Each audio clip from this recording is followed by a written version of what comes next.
Greetings and bienvenue, Midnight Crew. Thank you for returning to this broadcast, and welcome to new viewers joining us for the first time. If you like a video, then feel free to subscribe.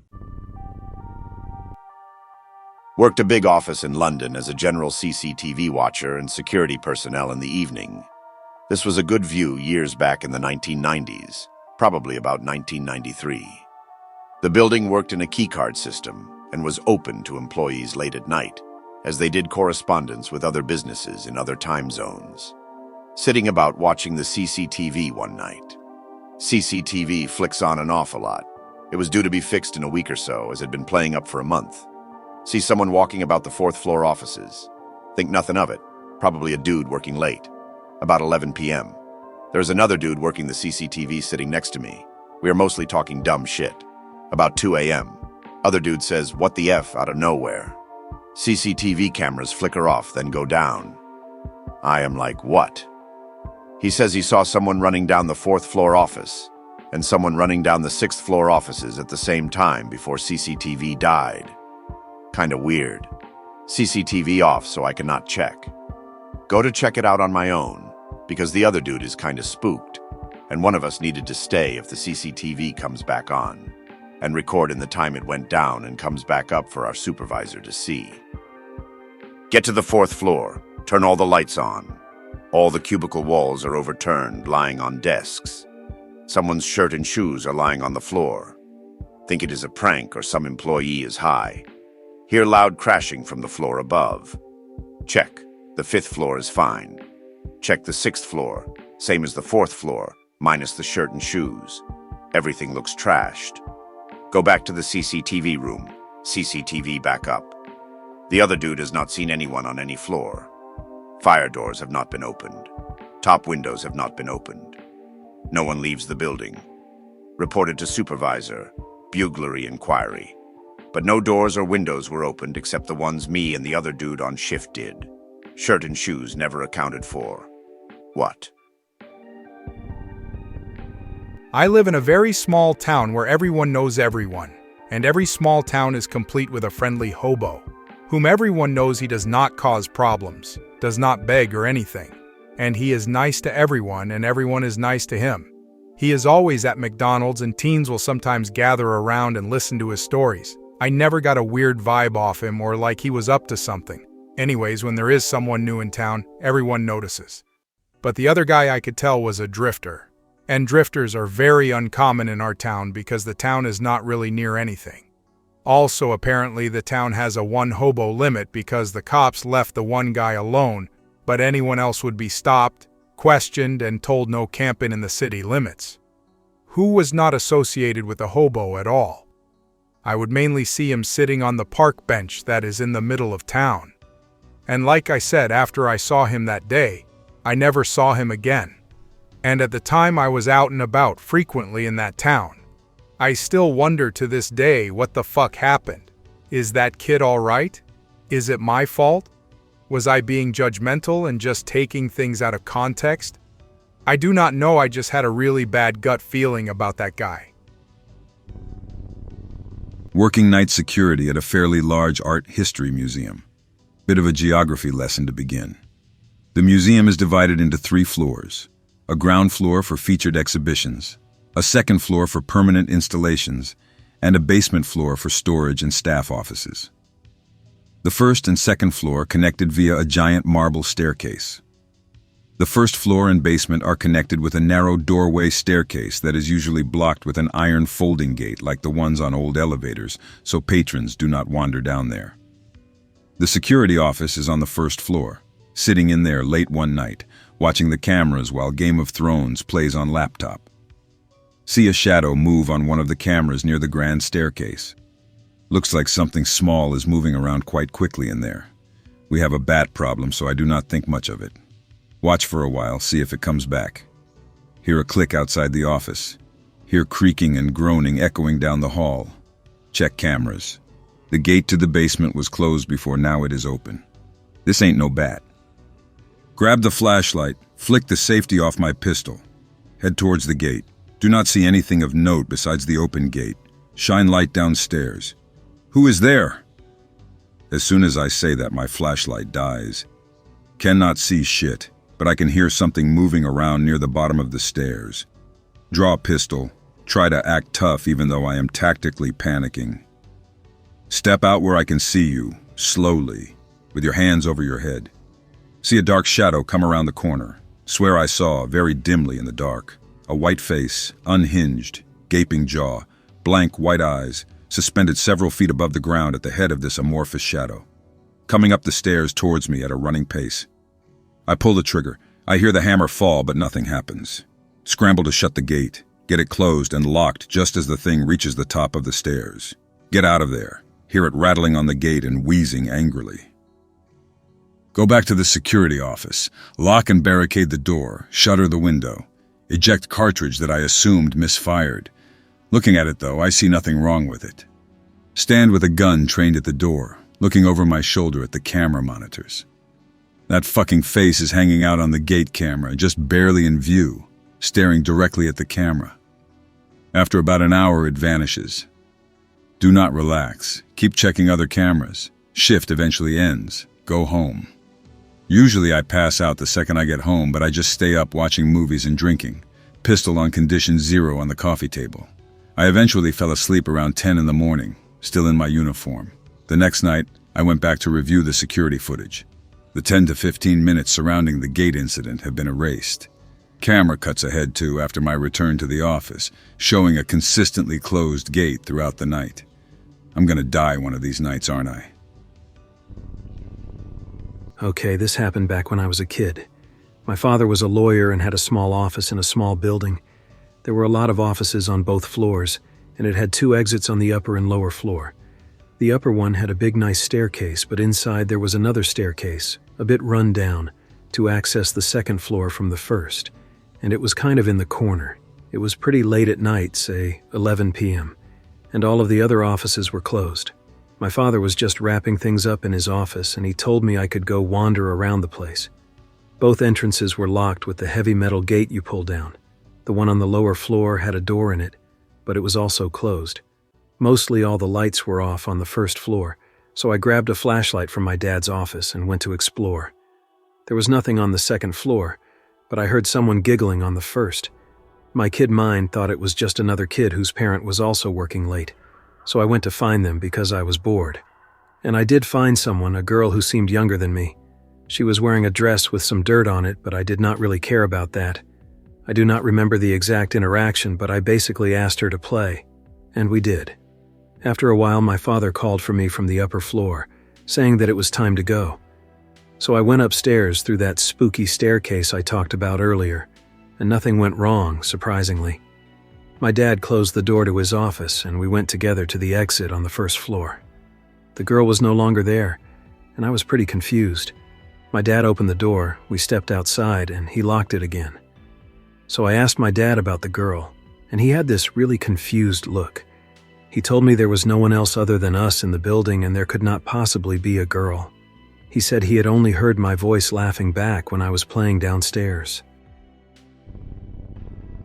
Be me, around 12 years old. I live in a little town of less than 2,000 people. Summer, bored. I do not want to watch my sister play Banjo-Kazooie. The library's closed.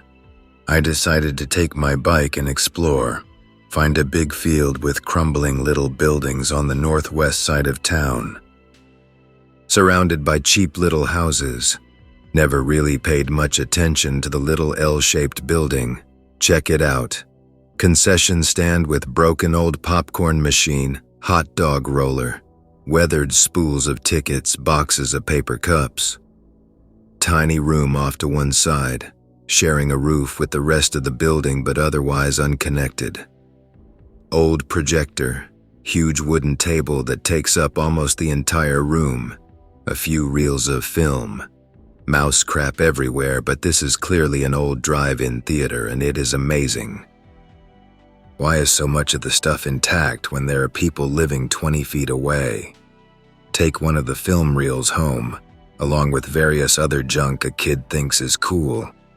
Looking at the film sometime later on a classroom projector my family owned for some reason. I wish I had a movie projector to view it in motion. Make do with looking at individual frames. 8mm film. Very grainy. Contrast too high to make out faces, maybe from weather and age.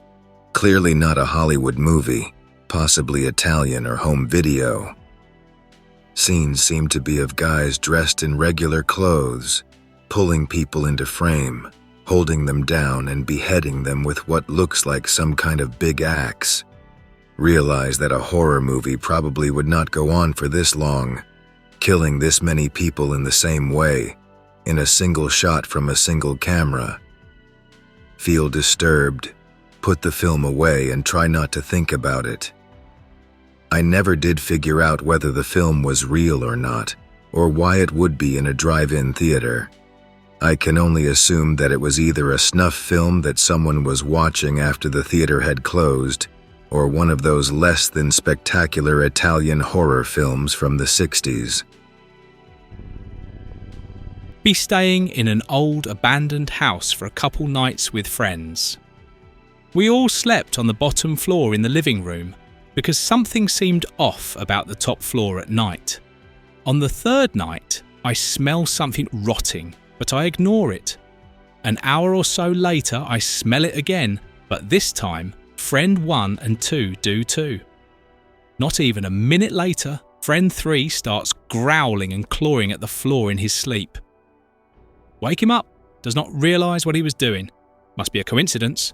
5 minutes later, tops, hear a moaning sob from the top floor. Still not believing it. .jpg.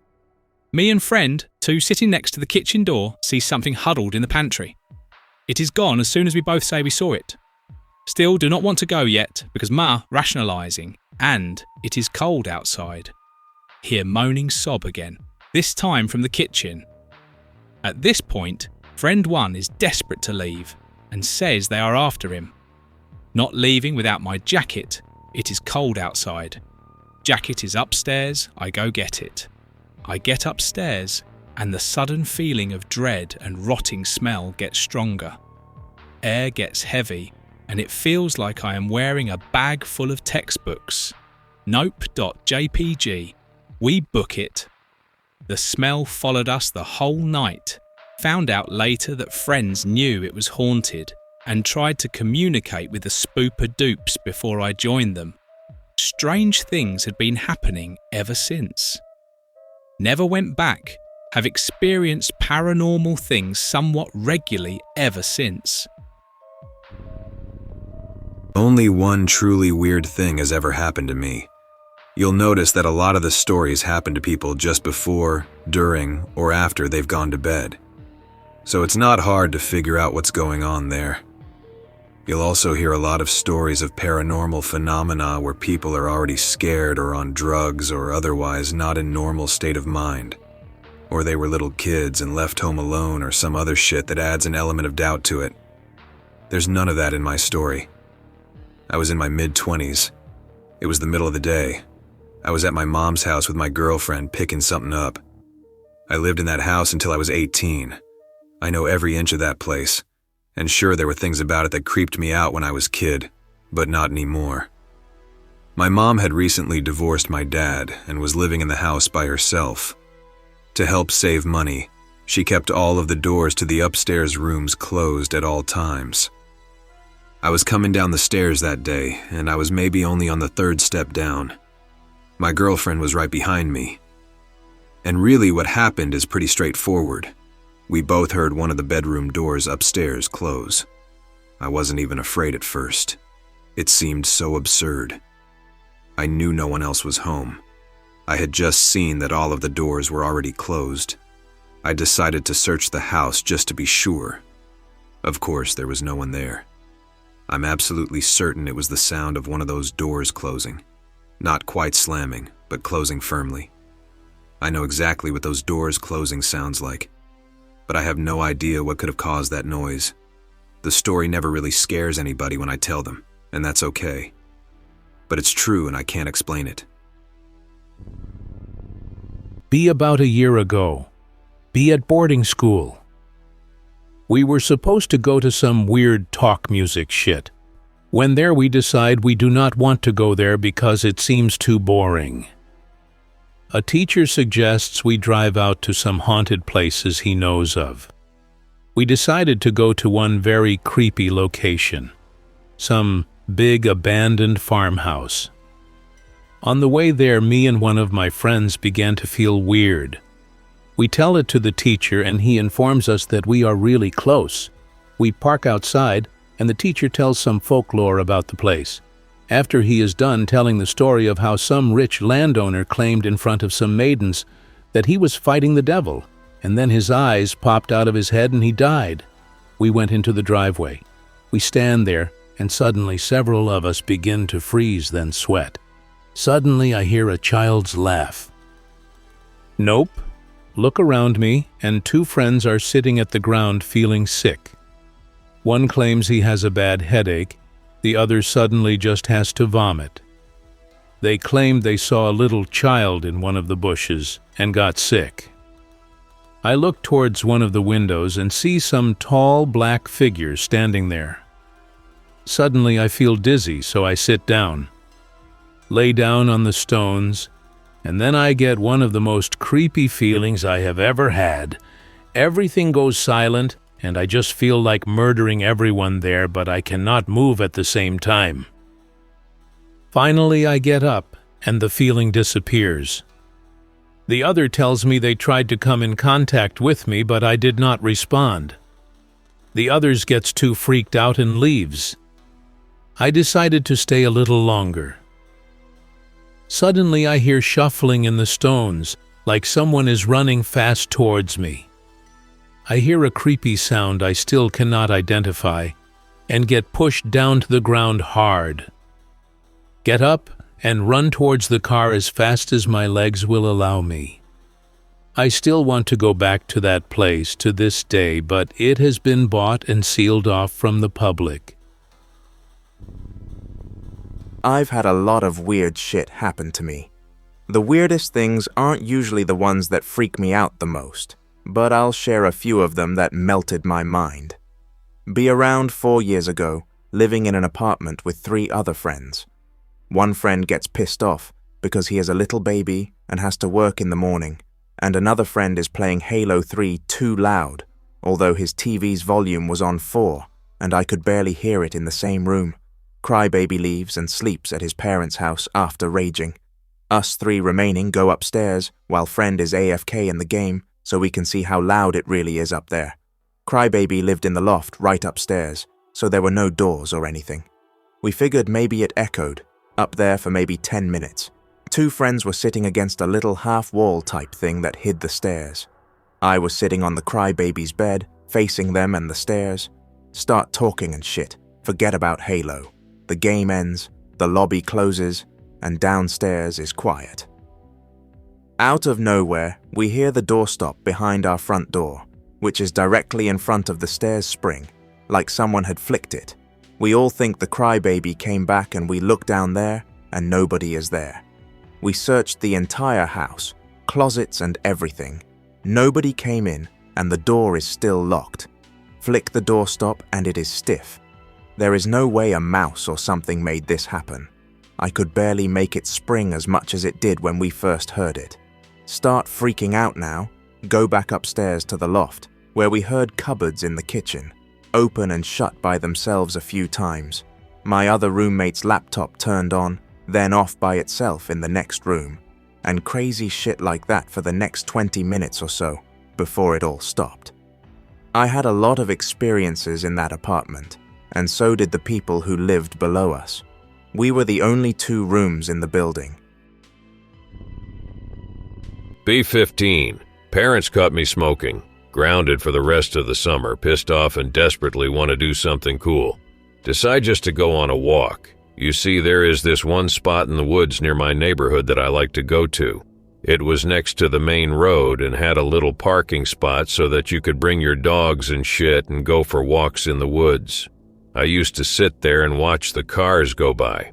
On the other side of the road was complete forests, but you could see vaguely in the distance that there was a chain-link fence. Searching for anything that might give me something to do. Decide to see what was on the other side of that fence. Wait until no cars are nearby and run across the road. Find out the fence has barbed wire. Why would a random fence in the middle of the woods next to some walking trails have barbed wire at the top? On the other side of the fence, it is just a normal trail. Look around for any holes under the fence or trees leaning over. Eventually find a hole in the fence. It is really small. Practically have to crawl through it. Look around once more. See a paved road at the end of this trail. Walk over. The road seems to branch off into two directions, away from the fence and along it. Decide to take the road away from it. There is a sign next to the road. Leaving college grounds. If the college did not own the trails or make them, who did? The road was pretty shitty too from up close. Tons of cracks and pebbles. Broken trees lying in the middle of the road. Keep walking. Some real beautiful scenery. The sun beginning to set with the tops of pine trees blocking it slightly. Want to turn around and go home since my phone is almost dead and it is almost dark. The weird thing about it too was that there were all these branching paths from the paved road. I swear I saw at least a dozen of them. There were these sand pits too that were completely devoid of any tracks. Keep on going down the road. Berry bushes line the road completely untouched. It keeps getting later and later, slightly darker. I will just go around one more corner, I keep telling myself. Make it past the last corner. Huge view of the estuary in the distance, really stunning. Walk a little bit more. There's a small field with a bunker in it. Everything around it is dead, just sand and brown grass, even dead trees. Keep in mind this is the middle of summer. Snap a picture, pic-related, and turn around. Starting to feel really sketched out. It is getting darker a lot faster than I realized. The road is a lot longer than I thought too. Keep hearing things in the bushes near me. I know they are just squirrels, but it still freaks the hell out of me. Then I hear a huge loud thud like something dropped from a tree. Instantly assume it is just a branch and keep walking. Hear loud steps and the rustling of leaves coming from the same spot as the thud. Glance over at the woods and see that something is coming towards me. Bolt as fast as possible down the road. It's around 8 now. Everything is getting pretty dark. Make it to the fence and climb through that. Sprint across the busy road. The walk home consists of me constantly looking over my shoulder and feeling dread every time a bird flies by or a squirrel runs around. The weirdest thing about it was that at the end of the paved road there was another fence. The entire place was fenced in. I ended up going back there and looking around during the day and found no other holes in the fence other than the one I went through. How the hell did that thing get in? And how long had it been since I went in? That's a military munitions bunker from the Vietnam or World War II era. Everything is dead around it, from arsenic poisoning and soil contamination as a byproduct from housing and manufacturing lead bullets. They buried them to keep them hidden from spy planes. These places are deemed no-go zones by EPA since the soil is highly radioactive. The fence layers are used to keep hunters out, since these zones are off limits to humans for decades. Hunted animals, mainly turkeys and deer, tend to flock to them as a sanctuary, which also draws in poachers. The tree attack was by a turkey, no doubt about that. They are very territorial with their tree roosts. You should definitely avoid that area unless you want cancer quick. You can and will see deformed animals like, whoa, deer with 2 heads or massive tumors from the radiation. Funny enough, it's munition zones like these that spawned the Hills Have Eyes series. There are houses all around these bunker zones from the manufacturing days, and when these factories were first shut down, the homeless and drug addict squatters would move in. They would develop tumors and go crazy from the radiation poisoning, and eventually waddle into the populated zones of the military bases, looking like zombies. A few weeks ago. Just got done taking the GRE. Chilling at home with parents before I need to leave for college. I am a paranoid frequenter of X since last spring. I have started believing in certain things that if I told anyone normal, they would think I am a tinfoil hat maniac. I am paranoid and always alert but not fearful. Have had paranormal shit happening to me all summer. Anyways, the story starts at bedtime a few days before I have to leave. My bed is positioned in the corner of my bedroom, so it is right side, and the head of the bed are against the walls. Near the head of my bed are 2 windows. It was still basically summer at that point. The temp was in the high 80s, so I had my window open with a rectangular box fan in it. Fall asleep to the running box fan. Wake up and it is cold. The fan sucked all the heat out, happens all the time. Reach from bed and turn it off. Too tired and lazy to muster the strength to get up and take it out. Try falling back asleep. Not but a few seconds later, I hear something dragging on the plastic cage of the fan from the outside. What .jpg? Dragging continues. It is relatively slow and soft, as if you were running a finger down the cage slowly. What .jpg? There is not any sort of tree or foliage outside of my second-story bedroom. Try to look through the plastic cage and see if something is there. No dice. Cannot see anything. Dragging continues. Ignore it and fall back asleep. Ignoring shit never works though, guys. I wish it would, because I do not want to spend money trying to rid this stupid paranormal shit out of my life. Okay, I got a good one. Working at a cheap motel just off a turnpike in March of 2007, we get maybe 5 people a day checking in legit. Everyone else is the same 30 from around here holding motel parties like the dipshits they are. So cops are a regular presence around here. No cameras except in the check-in area and the safe room, which is always locked. Chilling in the back room on the graveyard shift. Only other people who have any right being up this late are truck drivers and the guy who runs the takeout place attached to the opposite side of the building.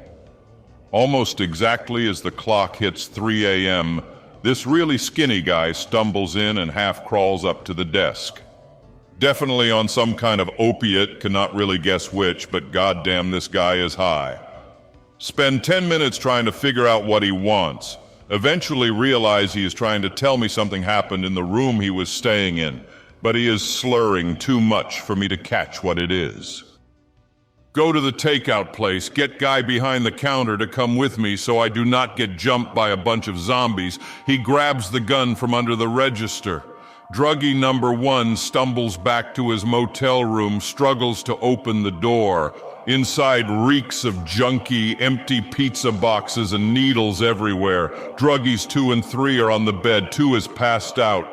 3's eyes are locked on the shitty half-fogged window. Follow his gaze, instantly freeze up. There's an absolutely massive dude outside the room, smiling with these horribly crooked teeth and looking like he just snorted a line thicker than all 3 of the guys that rented the room put together. He is holding a pair of handguns just inside the window. LOL nope. Qbert. Sprint back to check in the desk so fast I barely remember running. Dial 911 with shaking fingers, lock doors, and proceed to cower behind the desk. Frantic pounding on the door, peek around the corner of the desk. It is takeout counter guy. Unlock the door, yank him in, and lock it again.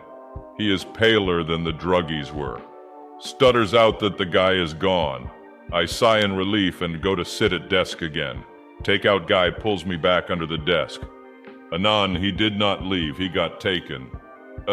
What? Anon, dude, he was standing there, I was frozen, and then his eyes went all wide, and he got yanked away from the window like a fucking sock puppet getting thrown. What? Swears he saw something running under the turnpike overpass as he ran to find me. Something taller than the guy, and really, really big. Like Yao Ming would be looking up to this thing, and wide enough that it probably could not fit through the double doors leading into reception. Stay crouched under the desk until the police come, take statements. Find guns that the guy had just outside the window registered under some old guy named Fred. Fred is a short, stocky Italian. Never found out who the guy was or what it was that yanked him into the forest. I still check with the police every few months to see if they have any new leads. Early October 2012. Finally get an update, they found a body. I cannot identify him obviously, but no family ever came forward and he has been left in that state since. Pick related, it's the dude. I hope that you enjoyed tonight's broadcast. If you enjoyed tonight's story, then please subscribe to the channel as more Greentext will appear daily. A new broadcast will appear when the clock strikes midnight Central Time.